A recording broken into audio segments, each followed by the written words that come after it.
red pill. The first time I realized my wife was plotting something, I found her standing in my office at 3 a.m., barefoot and backlit by the blue glow of my computer screen. She didn't jump when I flicked the light on. Didn't flinch. Just turned slowly, her smile sharp enough to draw blood. Couldn't sleep, she said, tilting her head like a crow eyeing roadkill. Thought I'd organize your files. My files. The ones locked behind two-factor authentication and a password even I had to write down. The ones containing every document tied to my father's estate, deeds, stock transfers, the will that left me everything but his corroded wedding band. Kelly's nails tapped the desk. Click click click. Like a countdown. You're in my chair, I said. She laughed, a sound like ice cracking underfoot, and slid out, leaving the chair warm. Relax, Jacob. Paranoia's a bad look on you. I didn't check the computer that night. Didn't dare. Because Kelly didn't make mistakes. Not unless they were traps. 3 days later, a certified letter arrived. A court summons. Petition for dissolution of marriage. I skimmed the legalese until one phrase hooked into my ribs: fraudulent concealment of marital assets. The numbers made my throat close. $2,400,000. The exact value of Dad's vineyard. I called her lawyer. A man named Victor Crane, who answered on the first ring. Mr. Walker, he said, voice slick with faux sympathy. Kelly's heartbroken, but we both know you've been creative with finances. Creative? Hidden accounts. Offshore transfers. A pause. We have proof. The proof arrived that afternoon, grainy surveillance photos of me meeting with a man in a trench coat outside a bank I'd never entered. My face, my clothes, but the timestamp? A Thursday. The day I'd been sedated in a dentist's chair, getting a root canal. Kelly came home at 7, smelling of jasmine in someone else's cologne. Take out? She asked, dangling a bag of Thai food like a peace offering. I slid the photos across the table. Who is he? She didn't blink. Who's who? The man you paid to wear my face. Her sigh was theatrical, weary. Jacob, you're spiraling again. First the VPNs, the cameras in the garage, now this. She reached for my hand. I recoiled. You need help, she whispered. Not lawsuits. Help. That's when I noticed it, the faint smudge of ink on her thumb. Blue, like the stamp they use at the courthouse. I hired an investigator the next morning. Not for her, for me. His name was Roger, a ex-cop with a voice like gravel and a habit of chewing Nicorette like it owed him money. You're the fourth husband this month, he said, flipping through the photos. All accused of hiding assets. All represented by Crane. Coincidence? He spat his gum into a coffee cup. Only if you believe in unicorns. Roger dug deeper. Found a shell company funneling cash to Crane's firm. A numbered account in the Caymans. And a text thread on Kelly's burner phone, sent the night of my root canal. He took the bait. Like a starving dog. Now make sure the witness disappears. The witness. The man in the trench coat. That night, I pretended to sleep. Listened to Kelly slip out at 2 a.m., tires crunching down the driveway. I followed her to a self-storage unit on the edge of town. Watched her unlock door beat 17. Inside, boxes labeled Christmas decor, stacked neatly beside a floor safe. She spun the dial. Right 32. Left 10. Right 55. The safe opened. And there it was, Dad's watch collection. The one she'd sworn was stolen in a break-in last month. The one insured for $900,000, money she'd hidden, then accused me of stealing. I stepped into the doorway, phone recording. Looking for something. Kelly froze. Then smiled. Not the sharp one. Something colder. Final. Actually, she said, pulling a Glock from her purse, I think you are. The Glock's muzzle looked smaller in her hand than it did in the movies. Funny how terror recalibrates your senses. Kelly's thumb flicked the safety off, a sound like a bone snapping. You shouldn't have followed me, Jacob, she said, almost gently. Now I'll have to add stalking to the restraining order. I backed into the corridor, phone still recording. Her laugh echoed off the steel walls as she stepped forward, heels clicking like a metronome. You think that video matters? I own the judge. I own the law. A shadow moved at the far end of the storage hallway. A janitor? Security? I didn't wait to find out. I ran, past Unit C4, where a stack of rotting cardboard boxes spilled out, past D12, reeking of motor oil and regret. Kelly's footsteps quickened behind me. A shot rang out, ricocheting off a metal beam. The smell of burnt copper filled the air. I ducked into an open unit, heart slamming against my ribs, and slammed the door shut. Darkness. Silence. Then my phone buzzed, a notification from our home security app. Motion detected, garage. The live feed showed Roger, my investigator, jimmying open my toolbox. 2 hours later, I sat in a diner off Route 9, nursing black coffee and a tremor in my left hand. The waitress, Marla, according to her name tag, eyed my torn sleeve but didn't ask. Smart woman. At 3:17 a.m., Roger slid into the booth across from me, reeking of menthol and guilt. She paid you, I said. It wasn't a question. He dropped a USB drive on the table. Enough to retire. The drive contained audio files. Kelly's voice, crisp and venomous, coaching Roger, plant the offshore statements in his golf bag. Use the key under the azalea pot. Another clip, if he resists, remind him what happened to his father. My coffee went cold. Dad's accident had been a single-car crash. A blown tire, they said. But Kelly had been the last person to see him alive. The next morning, I played the audio for Victor Crane, her lawyer. He steepled his fingers, unflinching. Fabrications. A desperate man's hoax. Then why, I said, sliding a photo across his mahogany desk, is your license plate in the storage facility's visitor log?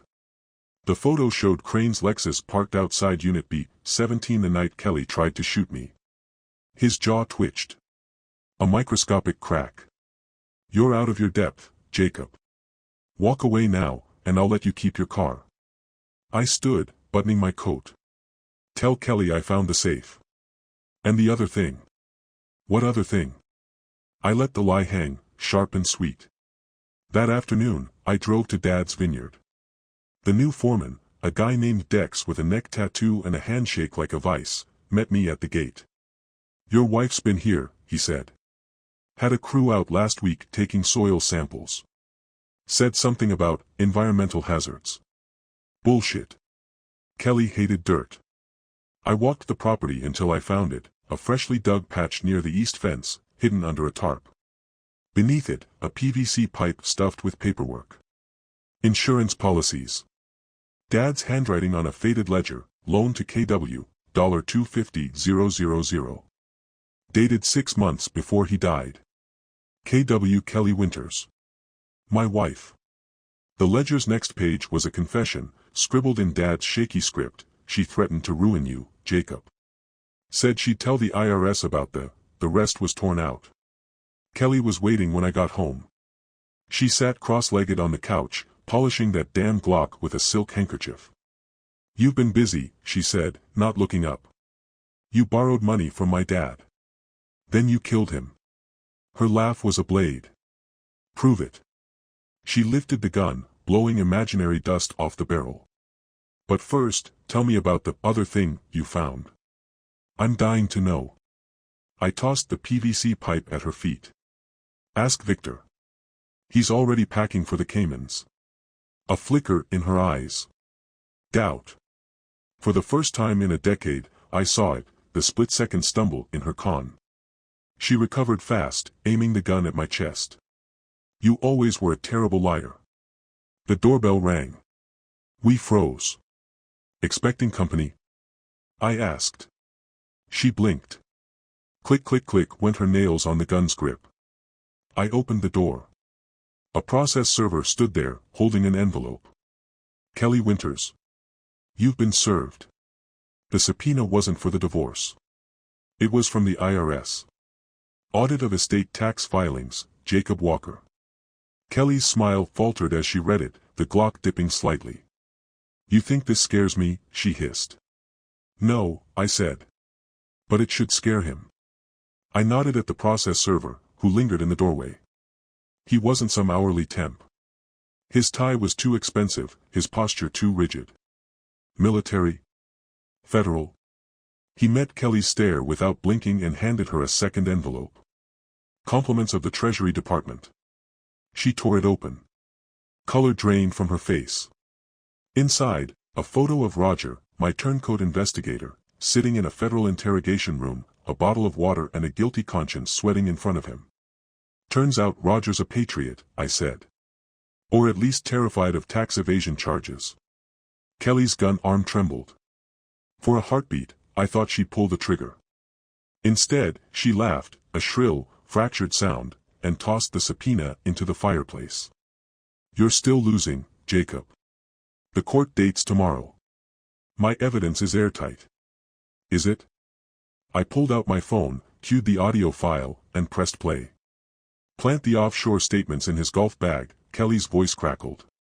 "Use the key under the azalea pot." Her knuckles whitened around the Glock. "That's inadmissible." "Victor will." "Victor's busy," I interrupted. "His flight to Grand Cayman leaves in," I checked my watch. 20 minutes. Wonder if TSA found the cash in his carry-on. She left at dawn, tires screeching out of the driveway. I didn't sleep. I drove to the vineyard, dug deeper near the east fence, and found what Dex had missed, a rusted lockbox buried beneath the PVC pipe. Inside, a burner phone, a set of keys, and a Polaroid of Kelly and my father at a roadside diner. His face was ashen, hers grinning like a wolf who'd found the sheep unguarded. The timestamp, 2 days before his crash. The burner phone had one number saved. I dialed. A gruff voice answered. "Crane Law. Victor." I inhaled sharply. He didn't flee. "You're supposed to be gone," I said. "And you're supposed to be broke," he snapped. "But here we are." A muffled sound in the background, a whimper. "Listen carefully, Jacob. Your wife's not the mastermind. She's a client. And our firm has diverse interests." The line went dead. Courtroom 4B smelled like lemon polish and dread. Kelly sat flanked by a new lawyer, a woman with ice-blonde hair and a stare that could freeze hell. The judge skimmed the fake offshore documents, lips pressed thin. "Your Honor," Kelly's lawyer began, "Mr. Walker's deliberate concealment of assets." I stood. "Ask her investigator who really pays his bills." The room stilled. Kelly's smirk was venomous. "What investigator?" I nodded at the back door. Roger walked in, federal agents at his heels, and dropped a folder on the clerk's desk. "Ms. Winters paid me 50 grand to frame her husband," he said, voice booming. "But the IRS paid me double to wear a wire." The judge opened the folder. Color photos spilled out, Kelly handing Roger cash in a parking garage, Victor shredding documents, the fake witness from the surveillance photos boarding a flight to Belize. Kelly shot to her feet. "This is perjury." "He's..." The judge silenced her with a glare. Counselor approached the bench. "Now." As they huddled, I met Kelly's eyes across the room. For the first time, she looked small. Feral. Cornered. Then her lawyer whispered 3 words that turned the air to gasoline. "We have leverage." The judge's gavel cracked like a gunshot. Recess. 15 minutes. Kelly's lawyer leaned toward me, her perfume reeking of overpriced orchids. "Check your email, Mr. Walker."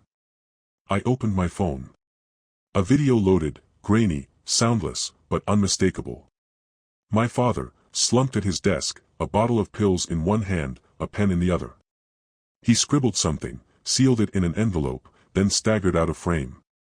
The timestamp, 10:14 p.m., November 12th. The night he died. The next clip, Kelly, sliding the envelope into her purse. "Suicide voids life insurance payouts," the lawyer whispered. "But we'll keep it quiet, if you drop the counterclaim." My throat tightened. Dad's accident had been a cover for his shame. And Kelly had let me blame myself for years. I fled to the courthouse parking garage, hands shaking, but Dex was waiting by my car. "Got a call," he said, tossing me a dirt-crusted key. "From your old man's foreman. Retired last year. Said you'd need this." The key was labeled B-17. The storage unit. "Why now?" I asked. Dex lit a cigarette. "Said your wife offered him 50 grand to forget about the east fence. He took the cash. Then had a stroke. He blew smoke at the security camera. Guilt's a hell of a thing." The storage unit's floor safe was empty now, except for a single VHS tape labeled JW Final. I played it on a Relic TV in the facility's office. Dad's face filled the screen, gaunt and trembling. "Jacob, if you're watching this, she won." He coughed, a wet, raw sound. "Kelly came to me. Said she'd tell you about the embezzlement, the loans I took to save the vineyard. I couldn't let you think I was a thief." The camera shook as he lifted the pill bottle. "But I'm not dying for her. Check the..." The tape cut to static. Back at the vineyard, I tore apart the east fence. Dug until my blisters bled. Beneath the lockbox, 6 feet down, a steel case. Inside, Dad's real will. Notarized, ironclad. Everything to me. And a note, "Forgive me. She threatened you. Said she'd ruin your life if I didn't sign over the estate. So I ruined mine instead." The date, the day after the video. Kelly hadn't just blackmailed him. She'd scripted his suicide. I stormed into the courthouse as the judge resumed the session. Kelly's lawyer stood, smug. "We're prepared to submit a settlement offer." I tossed the VHS tape onto the clerk's desk. "Play it." The courtroom watched Dad's final moments. Kelly's mask slipped, a flicker of panic as he said, "Check the..."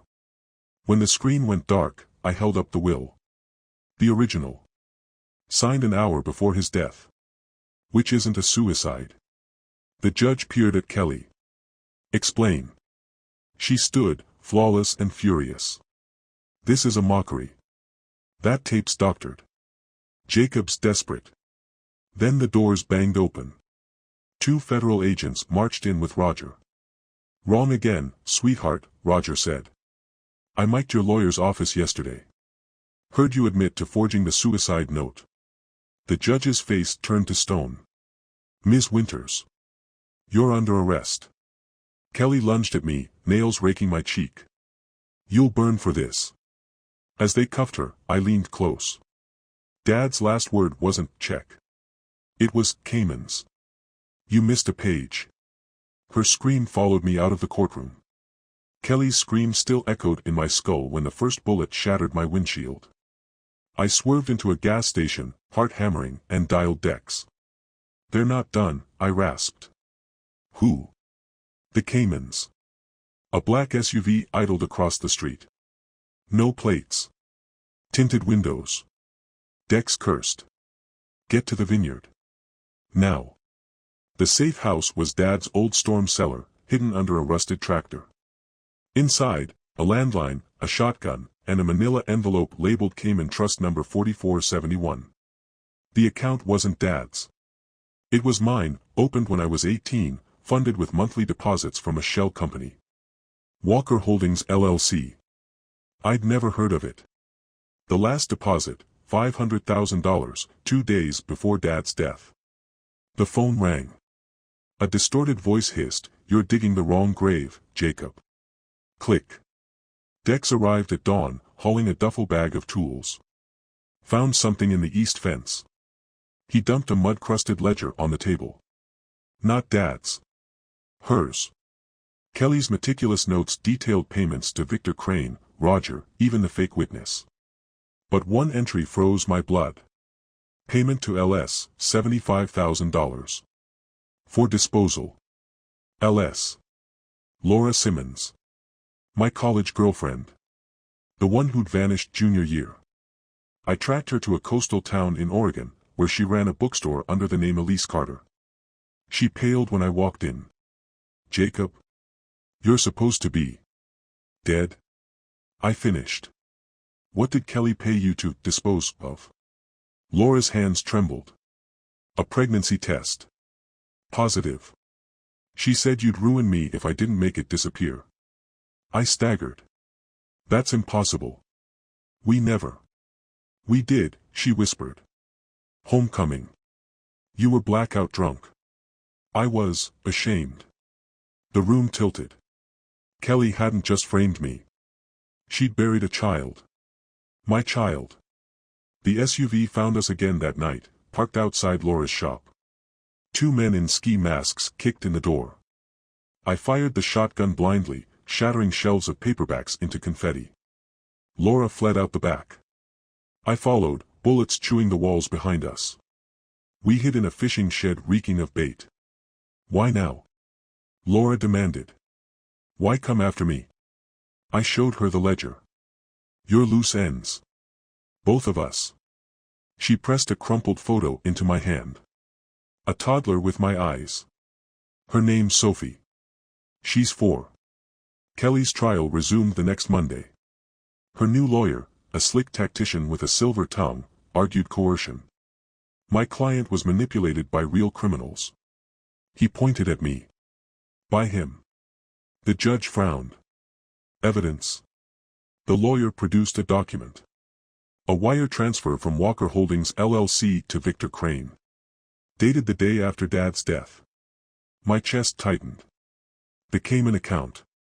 Mr. Walker funded this conspiracy himself, the lawyer declared. To frame his grieving wife. The courtroom erupted. Kelly wept into her hands, the perfect victim. Then a voice cut through the chaos. Bullshit. Roger stood in the gallery, holding a USB drive. The real money trail ends with her. He plugged it into the courtroom AV system. Security footage played, Kelly, in a Cayman bank vault, stacking cash into a briefcase. Beside her, Victor Crane, alive and smirking. The date stamp, yesterday. The courtroom screen froze on Kelly's face, mid-smirk, a stack of Cayman cash in her hands. The air thickened with the static of a dozen phone cameras recording. Kelly's lawyer lunged for the USB drive, but the judge barked, bailiff. Restrain her. Kelly didn't fight. She straightened her blazer, locked eyes with me, and mouthed, Sophie. The gavel cracked. Trial adjourned. Ms. Winters remanded to custody pending. A prosecutor burst through the doors, waving a file. Your Honor, new evidence. From the Walker Vineyard. Soil samples. Tox reports. And a photo of a skeletal hand protruding from the east fence's dirt. The judge's voice turned glacial. Whose remains? The prosecutor hesitated. Dental records match. Lucas Shaw. The name hit like a shiv. Lucas. Dad's foreman. The one who'd supposedly retired to Arizona. The one who'd called Dex about the storage unit key. Kelly's smirk returned. Jacob hated him. Always said Lucas stole equipment. The room erupted. Reporters surged. I bolted for the exit, Dex's voice screaming through my phone, they're raiding the vineyard. Don't come back here. Laura's bookstore was ash. Firefighters hosed down charred shelves as she sobbed on the curb, Sophie clutched to her chest. The toddler's eyes, my eyes, widened at the smoke. Mommy said bad men came, she whispered. Laura gripped my arm. They took everything. Birth certificates, photos, proof Sophie's yours. Proof Kelly wanted, I said. A pickup truck idled across the street, driver wearing a baseball cap pulled low. Not the SUV. Different enemy. I drove them to a roadside motel, paid cash for room 11. Stay here. Don't answer the door. Sophie hugged my leg. You'll come back. The lie tasted like rust. Promise. Victor found me at the storage unit. Alive, unbothered, sipping bourbon from a flask in B-17. You're sloppy, Jacob. Burying a body where you plant grapes. Lucas wasn't my kill. No. He tossed a soil report at my feet. Arsenic levels suggest otherwise. Same poison that killed your dad. I lunged. He pulled a derringer. Kelly's real crime wasn't greed. It was underestimating you. He smiled. I won't make that mistake. The shot tore through my shoulder before I heard the bang. I woke in Dex's trailer, stitches burning, a news anchor droning. Remains found at Walker Vineyard may implicate Jacob Walker in a decades-old conspiracy. Dex tossed me a burner phone. Call came while you were out. Some lawyer. The voicemail croaked, Mr. Walker, this is Howard Greer. I represented your father. Check your email. The attachment, a security tape from Dad's office. Kelly, pressing a gun to Lucas's head. Dad, begging, please. I'll sign whatever you want. Kelly's laugh. Too late. Lucas here just became your suicide note. The timestamp, 1 hour before Dad's death. I limped to the motel at midnight. Room 11 was empty. A note taped to the mirror. Sophie's with me. Surrender by dawn, or she's next. K. Beneath it, a Polaroid, my daughter, gagged, in the trunk of Kelly's vintage Corvette. The same car she'd sold months ago. The same car registered to Walker Holdings LLC. The Corvette's GPS led me to a cliffside dock north of Mendocino, waves thrashing the rocks below. Kelly's voice crackled through the burner phone, alone, Jacob. Or she goes over. I stepped out of the truck, the .38 digging into my back. Moonlight glossed the Corvette's hood. Inside, Sophie's silhouette wriggled. Let her go, I said. You've lost. Kelly leaned against the car, a cigarette dangling from her lips. Lost? The FBI thinks you killed Lucas. The Cayman money's yours. Even your kid, she tapped the trunk, is a pawn. Face it. You're the villain now. I edged closer. And you? A victim. She flicked her cigarette at my feet. Of your obsession. The gun felt heavier. I could shoot her. But the moment I raised it, floodlights erupted. Federal SUVs. Snipers on the ridge. Drop the weapon, a megaphone boomed. Kelly raised her hands, tears streaming. He has my daughter. Please. Sophie's muffled cries tore through me. Last chance, Kelly whispered. Confess, or she dies screaming. I lunged for the trunk. Kelly's heel snapped out, cracking my ribs. I fell, gasping, as she yanked open the Corvette's door. Empty. No Sophie. Just a Bluetooth speaker playing her whimpers. Kelly smirked. You really thought I'd bring her here? The snipers advanced. Then, gunfire. Not from the feds, from the cliffs. The SUV's tires blew. Agents scrambled. Dex's voice roared through the chaos, get in the goddamn car, Walker. His pickup skidded beside me. Laura hunched in the passenger seat, Sophie clutched to her chest. Drive, she screamed. We didn't stop until the vineyard.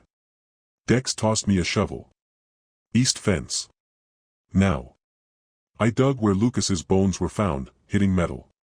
A lockbox. Inside, a stack of burner phones, a ledger labeled Cayman Holdings, and a vial of arsenic. Laura paled.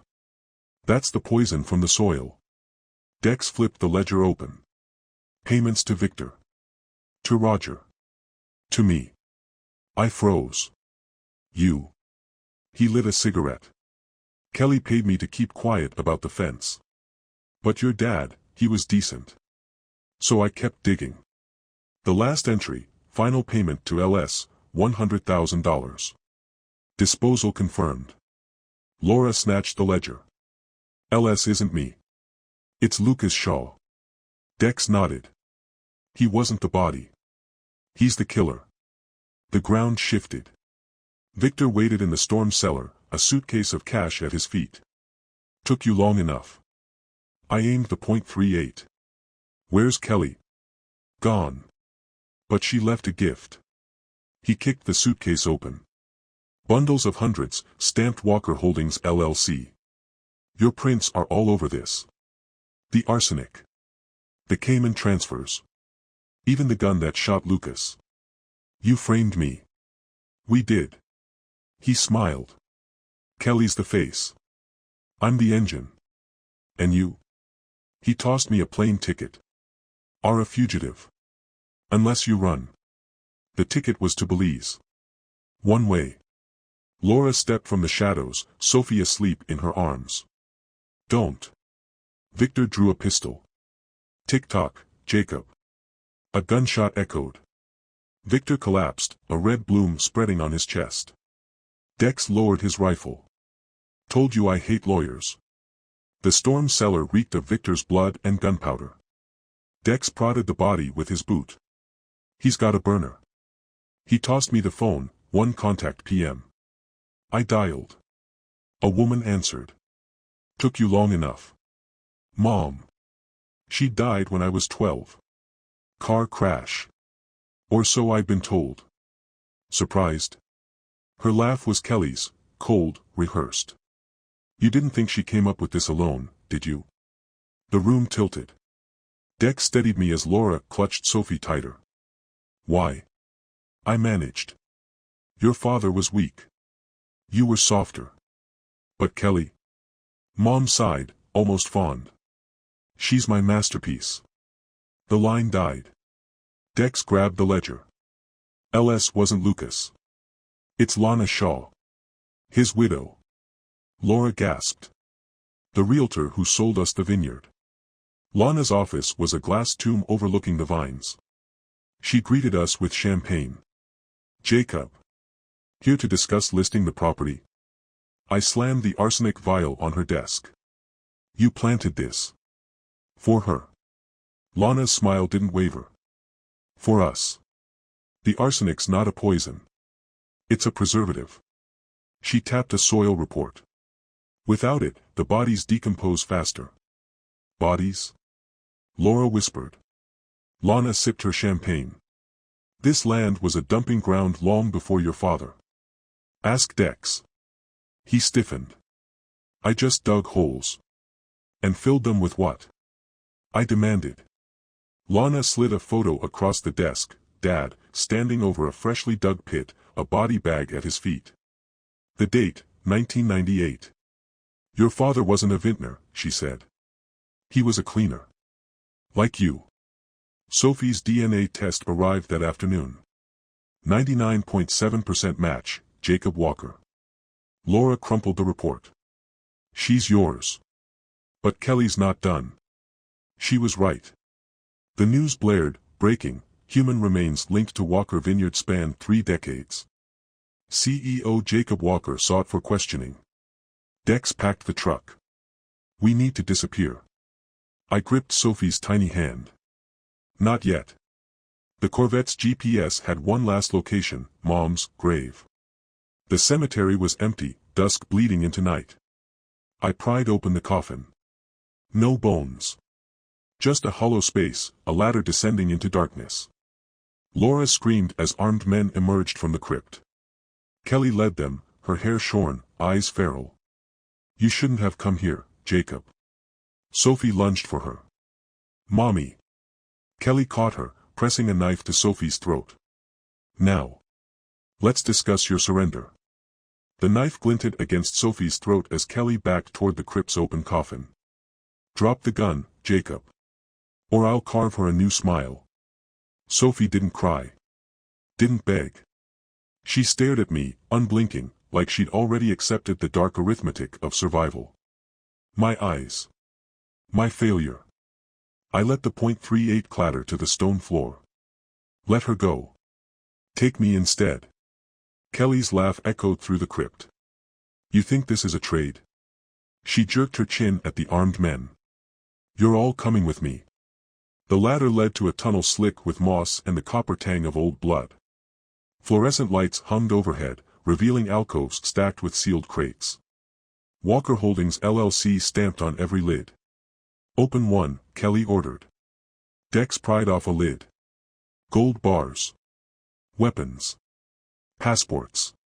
And a ledger labeled Shaw and Walker, Disposal Services. Grandma's legacy, Kelly said.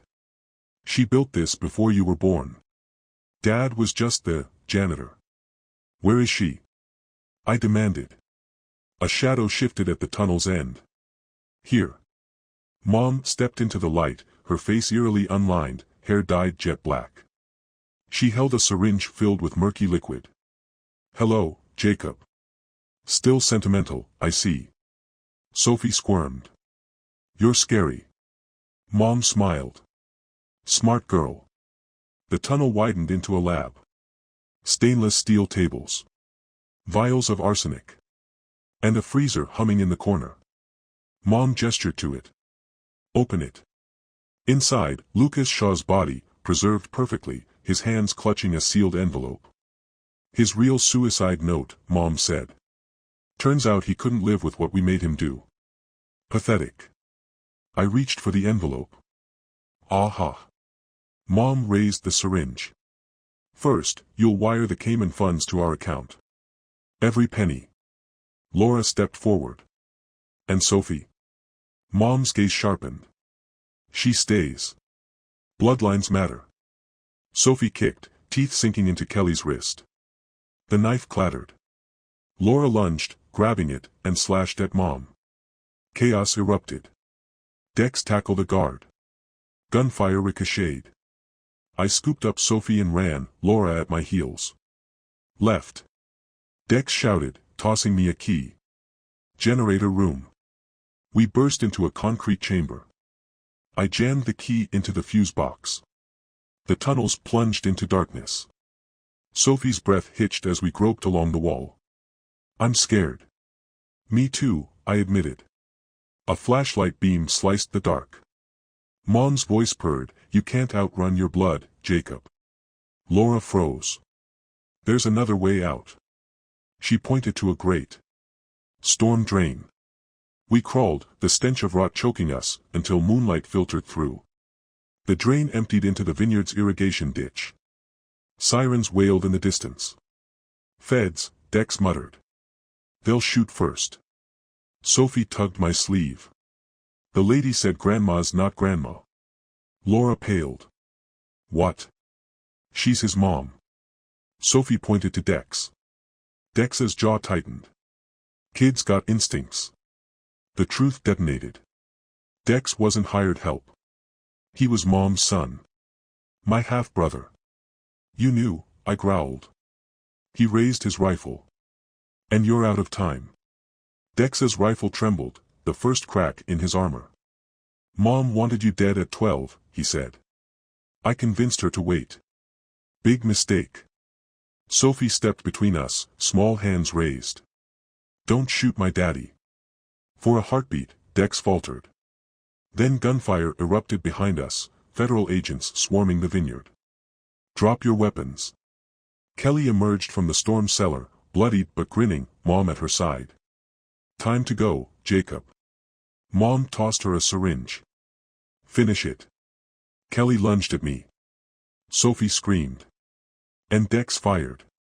The bullet tore through Kelly's shoulder. She collapsed, writhing, as Mom hissed, traitor. Dex swung the rifle toward her. You made me bury kids. The standoff froze. Then Sophie darted to the irrigation ditch, yanking open a rusted valve. Arsenic-laced water flooded the tunnels below. No. Mom lunged, but the ground gave way, swallowing the lab, the freezer, the ledgered sins. The feds cuffed Kelly and Mom, but Dex vanished into the smoke.